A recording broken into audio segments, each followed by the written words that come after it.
Bem, vamos falar do conjunto dos números complexos.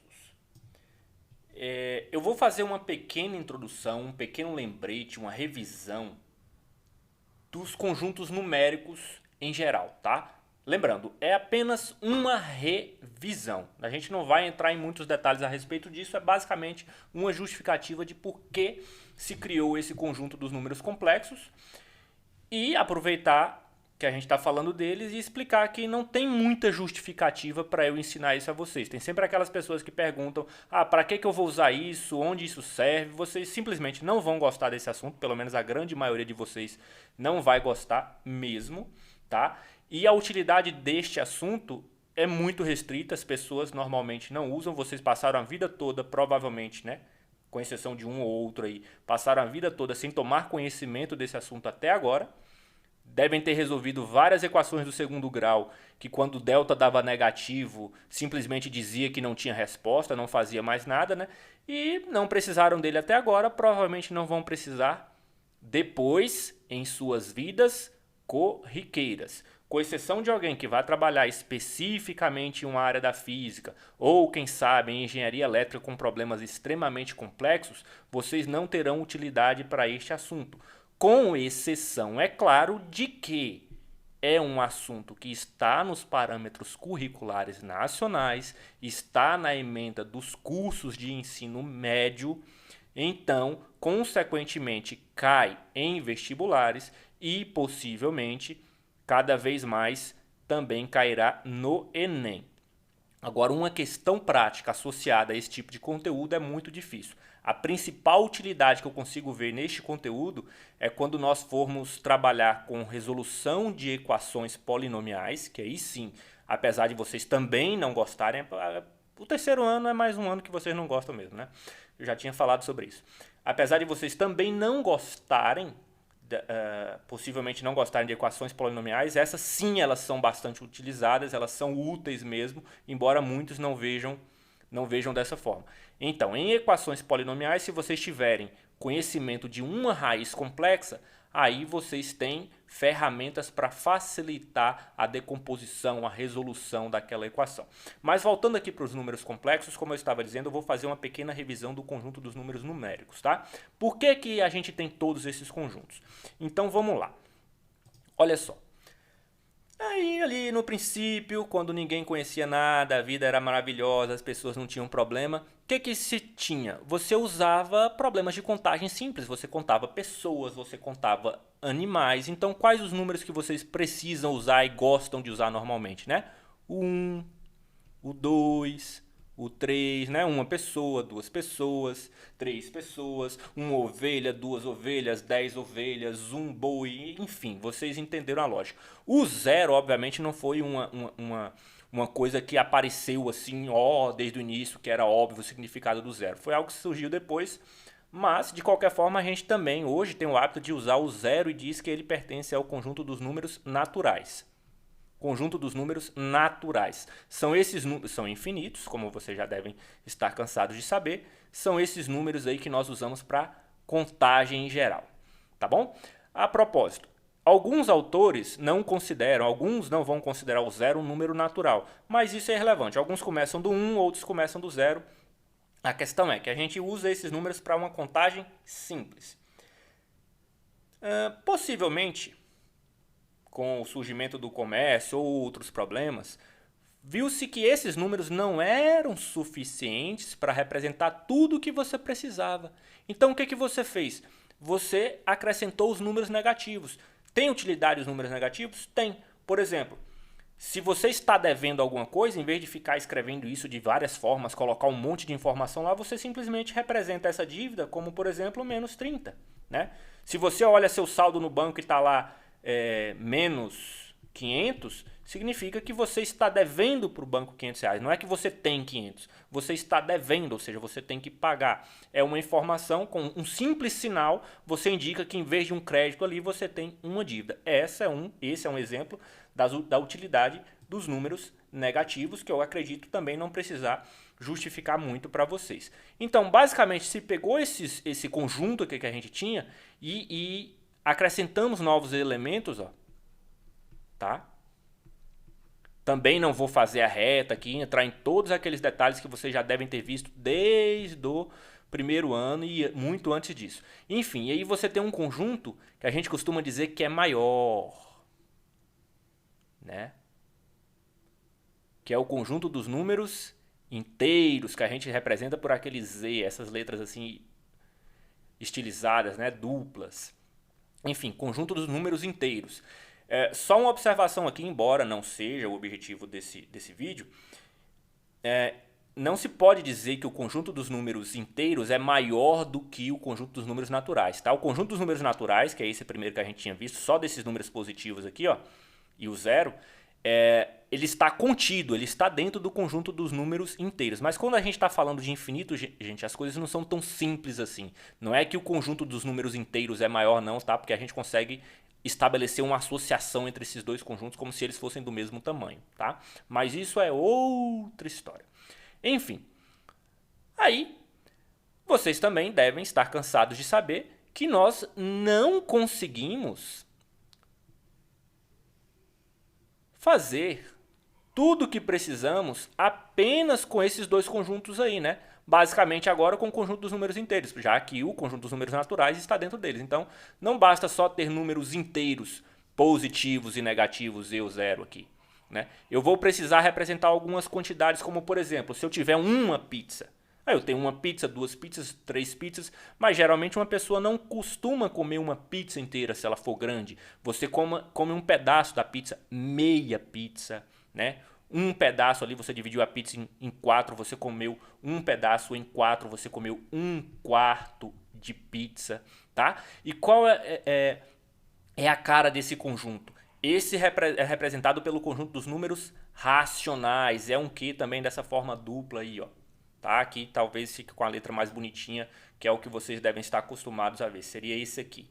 Veja, qual a característica do conjunto dos números racionais? São os números que podem ser representados na forma de fração. Você tem uma razão aqui, ó, tá? Em que A e B pertencem aos números inteiros e B diferente de zero. Claro, você não pode ter que aqui seja zero, tá? Mas basicamente você vai ter essa razão, essa divisão entre dois números. Qualquer número que você consegue representar nessa forma é um número racional. Então aqui você tem basicamente o conjunto das frações, tá bom? É esse conjunto dos números racionais. E óbvio que, por exemplo, 3, aí você fala, 3 é um número natural. Se é um número natural, gente, é um número inteiro, tá? Tá dentro desse outro conjunto Z aqui que a gente já tinha visto, tá? E se tá em qualquer um desses outros conjuntos, também é um número racional. Ah, professor, mas não tá nessa forma de fração. Tá sim, você pode representar desse jeito, ó. Tá? Então, 3, 1. Por exemplo, esse número aqui é um número racional, eu posso representar em forma de fração? Pode. Talvez vocês se lembrem como fazer isso e fazer assim, ó, 5 sobre 10. Né? E melhor ainda, aí você simplifica por 5 em cima e embaixo, fica 1 sobre 2. E talvez vocês tenham outros números que vocês talvez não saibam como representar. Esse aqui, por exemplo, ó. Né? Que não são esses números finitos, vocês devem se lembrar mais ou menos disso. Ó, vou aproveitar e vou usar esse aqui, tá vendo? Ó, como é que eu fazia? Eu pegava o número, 125 é o que eu consigo enxergar ali, dividia por 1. Quantas casas tem depois da vírgula? 1, 2. 1, 2. Não tem esse coisinho aqui não, tá? Não tem nada de menos aqui não, foi só um acidente aí. Pronto, e aí você simplificava. Vou simplificar por quanto? Vou simplificar por 25? Tá, se eu simplificar por 25, eu vou ter 5 sobre 4. Acho que é isso. E quando você tinha uma dízima periódica, e essa aqui é uma das mais simples que tem, então você transformava, através de alguns recursos, você transformar isso aqui em uma fração também, tá? Deixa eu ver aqui se eu me lembro. Pronto, isso aqui é o 4 sobre 3. Se você tiver 4 sobre 3, você tem exatamente essa dízima periódica aí, ó. Não sei se vocês se lembram o que é necessariamente uma dízima periódica, tá? São infinitas casas, mas mesmo tendo infinitas casas, eu ainda consigo representar esse número aqui ter uma representação finita para ele, eu coloco ele em forma de fração. Este aí é o conjunto dos números racionais. Agora parece que a gente tem tudo que a gente precisa para resolver todos os nossos problemas, não é verdade? Bom, por muito tempo, possivelmente, se acreditou de fato nisso. Só que surgiram problemas e provou-se mais de uma vez que os números racionais não são suficientes para resolver tudo, para representar tudo que nós precisamos. E aí surgiu um outro conjunto de números. O conjunto dos números... Conjunto dos números irracionais, que eu vou representar aqui, ó, por um I. Uma observação. Até agora a gente tinha um conjunto dos números naturais, aí a gente, digamos assim, ampliou esse conjunto dos números naturais e criou o conjunto dos números inteiros, acrescentando alguns novos números aqui. Depois, todos esses números que a gente tinha aqui, ó, eles também são números racionais, tá? A gente só ampliou e colocou mais alguns números que são todos aqueles que podem ser representados na forma de fração. Ou seja, tudo que a gente tinha estava dentro de um conjunto só. Esse conjunto dos números irracionais, ele é gigantesco. Aquele negócio de tamanho de conjunto que eu estava falando para vocês, por exemplo, também se prova que eu consigo estabelecer uma relação bijetora, né, de vai e volta entre o conjunto dos números naturais e o conjunto dos números racionais, ou seja, é como se eles fossem do mesmo tamanho. Por incrível que pareça, é isso. Só que o conjunto dos números irracionais ele é não enumerável. Não vou entrar em detalhes a respeito disso aqui. Talvez vocês tenham visto, talvez não, mas não vai servir de grande coisa para vocês agora, tá? Mas basicamente é como se o conjunto dos números racionais eu pudesse, de certa forma, contar. Ele é infinito, sim, mas eu posso contar, né? Lembra que esse conjunto aqui a gente usava para contagem? Eu consigo estabelecer uma relação deste conjunto com os conjuntos números racionais como se eu desse um número para cada um deles, apesar deles serem infinitos. Por isso que a gente diz que é como se eles tivessem o mesmo tamanho. Mas enfim, no conjunto dos números racionais, não. Isso é impossível. Eles não são enumeráveis, você não consegue contar, ou seja, teoricamente, ele é um conjunto até maior do que esse conjunto dos números racionais aqui, ó. Deixa eu só colocar esse aqui pro outro lado, tá? Vou colocar ele aqui dentro. Pronto, aqui o conjunto dos números racionais, tá? E aqui a gente tem um conjunto dos números irracionais. Ele não tem absolutamente nada em comum com o conjunto dos números racionais. Não tem nenhum elemento que pertence a esses dois conjuntos ao mesmo tempo. Não pode, tá? Não pode. Um número não pode ser ao mesmo tempo irracional e racional, ok? Qual a cara desses números irracionais que, apesar de ser tão grande esse conjunto, a maioria das pessoas não conhece? Esse aqui é representado por todas aquelas dízimas que não são periódicas, são números que têm a característica de ter infinitas casas decimais sem que você consiga encontrar nenhum período, tá? Aqui eu dei só um exemplo qualquer. Por exemplo, um bem famoso que vocês têm, é famoso, é supostamente o número mais importante da matemática, mas tem muita gente que não faz a menor ideia. É o número π. Tá? Aí o π, tem gente que fala π é igual a 3,14. π não é igual a 3,14. 3,14 é uma aproximação de π. π tem infinitas casas e você não consegue encontrar nenhuma repetição aqui, nenhum padrão, tá? Vamos ver se a gente dá uma olhada aqui no π, se tem alguma coisa para... Cadê o π? Pronto, olha o tanto de casa decimal que ele tem. Isso aqui são só algumas, e conhece-se milhões de casas do π. Tá? Este é um número irracional. Esse é um número irracional, sim, como eu estava dizendo. Aqui, ó, outro número famoso é o número de Euler, que é aproximadamente 2,72, uma aproximação que a gente pega desse número quando quer fazer uma conta com ele. Então, a gente tem o π, a gente tem o número de Euler. Ah, tem um número mais famoso não, professor? Uma coisa que a gente consiga usar? Por exemplo, vocês conhecem a raiz de 9, que é 3, mas e a raiz de 3? E a raiz de 2, tá, gente? Tudo isso também tem versões negativas, tá? Aqui não tem negócio de... não tem, por exemplo, menos raiz de 2 também vai ser um número irracional, né? Que vai ter o sinal oposto desse raiz de 2 aqui. Por quê? Porque aqui não tem uma representação finita para esse número, a não ser que a gente faça isso. Para esses aqui, a menos que a gente dê um nome para eles, né? Aqui eu represento de forma finita a raiz de 2. O 2, né? Esse número aqui, esse número irracional, representa de forma finita sim. Mas se eu calculo raiz de 2, você vai ter 1, 4, acho que 2 aqui, ó. Vamos lá? 2, quando você calcula a raiz quadrada de 2, você tem infinitas casas decimais também e você não consegue encontrar um padrão, um parâmetro, uma repetição aqui. Porque toda vez que você consegue encontrar, ó, não, a partir de tantos números, por maior que seja essa quantidade de números, aqui se repete, você consegue colocar em forma de fração. Nos números racionais isso é impossível, tá? Então, você tem vários números irracionais. São aquelas dízimas não periódicas. Tem infinitas casas decimais. Esses são os números irracionais. E lembrando, ele não tem absolutamente nada em comum. Não tem nenhum elemento que está aqui, ó, nos dois ao mesmo tempo. Não tem esse elemento. Eles não têm nada em comum. Ok? Bem, então, teoricamente, aí você acabou com seus problemas. Ou pelo menos arrumou um conjunto suficientemente representativo para resolver todos eles. Este conjunto aqui, ó, formado pela união do conjunto dos números racionais com o conjunto dos números irracionais, é o que a gente chama de conjunto dos números reais, tá? Esses sim são todos os números que vocês ouvem falar aí na maior parte do tempo. Quando alguém fala de um número, um é um número real. Ah, mas 1 não é número natural? Sim, todo número natural é real. Ah, o pi é um número real.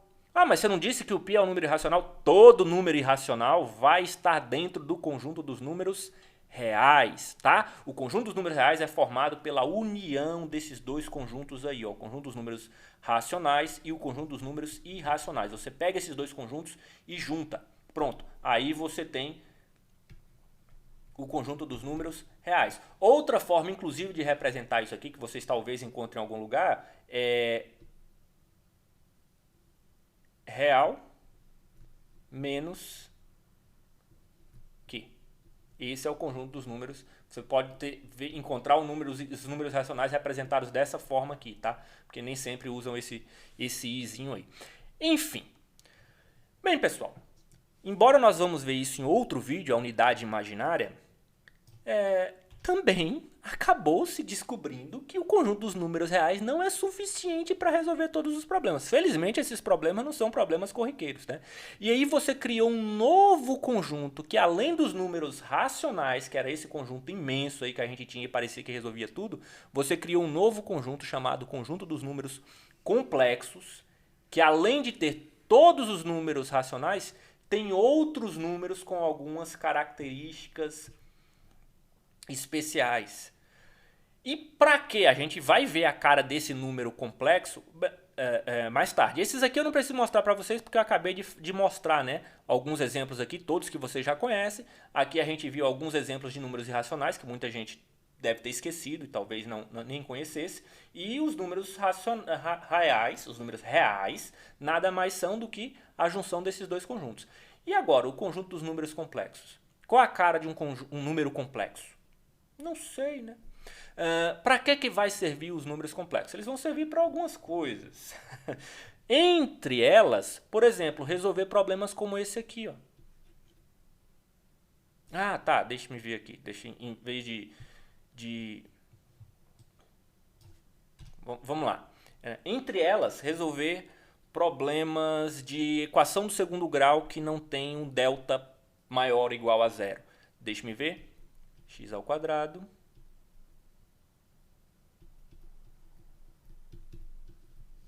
Como é que eu resolvo isso aí? Esse aí é bem simplesinho, tá? Aí se você vai resolver isso aqui, você pode resolver pela fórmula da equação do segundo grau. Vamos fazer por ela, tá? Você poderia fazer aqui também, ó. X ao quadrado igual a menos 9. E aí, como você está acostumado a fazer, ó. Ah, tá aqui 1 quadrado, eu vou passar para lá como raiz quadrada. E aí você tem raiz de menos 9. Aí o que é que você fala? Ah, isso aqui é do conjunto vazio. Isso aqui não existe, enfim, tem várias formas de representar isso aí dependendo do problema que você está trabalhando. Você simplesmente parava, isso não existe, não tem solução para isso aí, tá? Não existe um número aqui que eu vou elevar ao quadrado, vai somar com 9 e vai dar zero. Não existe esse número, tá? Não existe esse número no conjunto dos números reais. No conjunto dos números complexos existe, e a gente vai ver por quê no próximo vídeo, tá? Só resolvendo isso aqui pela forma da equação do segundo grau, vamos lá, ó. Opa, é isso aqui. tá? Então, lembrando que a equação do segundo grau tem ax ao quadrado mais bx também, não estamos aqui para lembrar isso, que deve ser uma obrigação de vocês. Tem coisa que realmente não dá para esquecer e uma delas é a equação do segundo grau e a forma de resolver, tá? O que a gente vai fazer, ó? Aqui o meu a, ó, x ao quadrado, o meu a é 1, não precisa escrever quando é 1. O b é 0, tá vendo que não tá aparecendo x aqui, ó? O coeficiente de x, então o coeficiente de x é 0. Meu a é 1, b é igual a 0 e c, que é o termo independente, c é igual a 9. Aí o que vocês estavam acostumados a fazer? Não sei se essa é a forma que vocês gostam de fazer. Tem pessoas que escrevem completos. Por exemplo, tem gente que faz assim, ó. X é igual menos b mais ou menos raiz quadrada de delta, sobre 2a. Eu, por exemplo, escrevo dessa forma. E eu venho aqui e digo, ó, que delta é o quê? Delta é igual a b ao quadrado menos 4 vezes a vezes c. Né? Aí tem gente que gosta de escrever isso aqui dentro já. Em vez de escrever esse delta aqui que eu coloquei, as pessoas já escrevem essa fórmula aqui dentro da raiz. Ó. Particularmente, eu gosto de calcular o delta separado, encontrar o valor para o delta, calcular a raiz quadrada dele e já colocar o valor aqui, tá? Outras pessoas já têm essa fórmula aí completa. Isso é irrelevante. Então, você faz aqui, ó, x' menos b, por exemplo, né? Não tem que ser nessa ordem, mais raiz de delta sobre 2a, e você diz que x duas linhas é menos b menos raiz de delta sobre 2a. Tá? E aí também se cria o hábito de quando você tem uma raiz quadrada, por exemplo, raiz quadrada de 9, você diz que a raiz quadrada de 9 é mais ou menos 3. Não é bem assim, a raiz quadrada de 9 é 3. Quando a gente está resolvendo uma equação de segundo grau, justamente por essa possibilidade aqui, a gente divide com mais e com o menos aqui. Mas enfim, isso não é bem da minha alçada agora. Tá? Só caso vocês tenham uma pegadinha dessa em alguma, lembre-se, raiz, qual é a raiz de 9? A raiz de 9 é 3. É menos... Não, peraí. Menos 3 vezes menos 3 também é 9. Correto. Mas a definição de raiz é isso aqui. É esse número positivo aqui, tá? Definição de raiz é com um número positivo, tá bom? Mas aí, quando a gente está resolvendo equações, sim. Aí a gente tem duas soluções possíveis quando você tem uma raiz quadrada. É outro caso. Que não nos convém no momento. Bom, relembrando basicamente isso aqui, ó, eu vou calcular essa situação aqui, ó, x ao quadrado mais 9 igual a 0. O que vocês faziam antigamente e não vão fazer mais agora, pelo menos não quando estivermos trabalhando com os números complexos? Vamos lá, vamos calcular a delta. Delta é igual a b ao quadrado menos 4ac. Então, delta vai ser igual. Quem é b? 0, né? Ó, 0 ao quadrado menos 4 vezes a, quem é a? 1, vezes c, quem é c? 9. Aí você tinha que delta é igual a 0 menos 4 vezes 1, 4. 4 vezes 9, 36.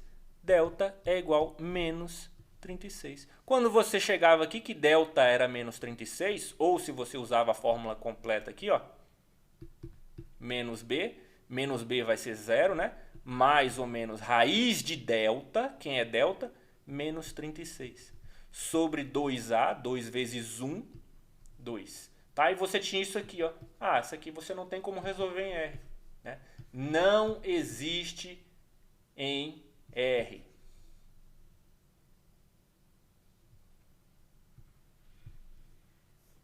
Tá? Não existe solução para isso em R. Você parava, aqui não dá para resolver.